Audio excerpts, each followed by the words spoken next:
नमस्कार मंडळी, स्वामीज किचनमध्ये तुमचं मनापासून स्वागत आहे.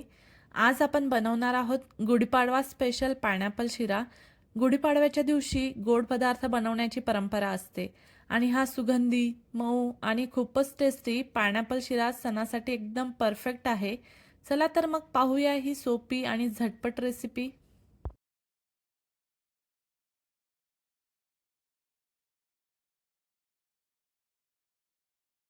सर्वात आधी आपल्याला लागणार आहे पायनॅपल म्हणजेच अननस. तर इथं बघा माझ्याकडे अर्ध अननस होतं.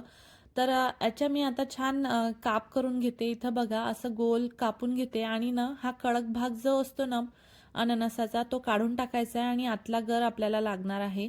तर आजूबाजूचा सर्व कडक भाग काढून टाकायचा आणि नंतर हे पायनॅपल छान बारीक कापून घ्यायचं, कारण आपल्याला याला शिजवून घ्यायचं असतं आणि पायनॅपल शिजायला ना थोडा टाईमच लागतो. तुम्ही बारीक कापून घेतल्यानंतर डायरेक्ट कुकरला पण याच्या 2 शिट्ट्या काढून घेऊ शकता. इथं बघा आता आजूबाजूचा पूर्ण कडक भाग मी काढून घेतला. सगळा व्यवस्थित काढून घ्यायचा तो कडक भाग आणि नंतर असं मस्त याला बारीक कापून घ्यायचं आणि याला शिजून घ्यायचं. तर इथं बघा खूप बारीक कापते मी, कारण मी ना इथं कुकरला नाही लावत आहे, एका भांड्यामध्येच मी याला शिजायला टाकते आहे. आणि ना पायनॅपलचा शिरा करताना नेहमी लक्षात ठेवायचं की पायनॅपल आपलं छान पिकलेलं असावं.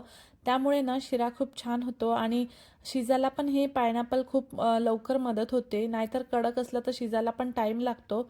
आणि ना इथं बघा आधी पायनॅपल मी शिजून घेते आणि साईडला रवा भाजायला घेते.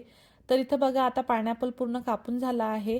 बाकी पण पायनॅपल मी असंच कापून घेतलं होतं. आता 1.5 वाटी मी पायनॅपल घेतला आहे इथं आणि ना पाव वाटी साखर घालते याच्यामध्ये आणि 1 वाटी पाणी घालते. आता हे शिजायला ठेवते आहे. झाकण ठेवून याला छान 15-20 मिनिटं शिजायला ठेवायचं. छान मऊ झालं पाहिजे. तर बघा अर्धी वाटी पाणी मी अजून घातलं आहे आणि ना याच्यात आपल्याला घालायचं आहे केशरच्या 10-15 काड्या. त्यामुळे ना कलर खूप छान येतो शिऱ्याला.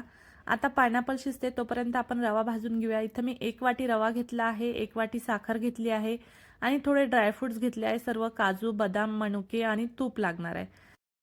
आता बघूया आपलं पायनॅपल शिजलं का. तर इथं बघा आता पायनॅपल आपलं मस्त शिजलं आहे. त्याला ना असं स्मॅशरने असं छान स्मॅश करून घ्यायचं, म्हणजे त्याचा अर्क छान पाण्यामध्ये उतरतो आणि ते पाणी आपण शिऱ्यामध्ये जेव्हा घालतो ना तेव्हा छान फ्लेवर येतो आपल्या पायनॅपलचा शिऱ्यामध्ये. तर इथं बघा आणि मध्ये मध्ये पण मी असं स्मॅश करत होती त्याला शिजत असताना. आणि पायनॅपल शिजायला थोडा वेळच लागतो. तर त्यामुळे ना 15-20 मिनिटं छान आरामात शिजू द्यायचं, ते पूर्ण व्यवस्थित मऊ होऊ द्यायचं, नंतरच शिरा करायला घ्यायचा. तर इथं बघा आता एक कढई घेतली आहे रवा भाजायला. त्याच्यामध्ये 2 चमचे तूप घातलं आणि आता सर्वात आधी आपण ड्रायफ्रुट्स छान भाजून घेऊया आणि याला काढून घेऊया आणि नंतर रवा भाजायला घेऊया. तर इथं बघा मस्त ड्रायफ्रुट्स भाजून झाले आहेत. आता एका प्लेटमध्ये याला काढून घेऊ आणि नंतर रवा भाजायला घेऊ.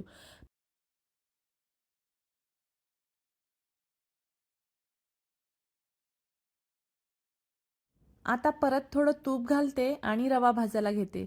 तर ना रवा छान मस्त मंद आचेवर सतत ढवळत छान सोनेरी रंग येईपर्यंत भाजून घ्यायचा आहे. आणि ना रवा नीट भाजला की शिरा पण खूप मस्त मोकळा आणि चविष्ट लागतो. रवा मी मंद आचेवर भाजते आहे.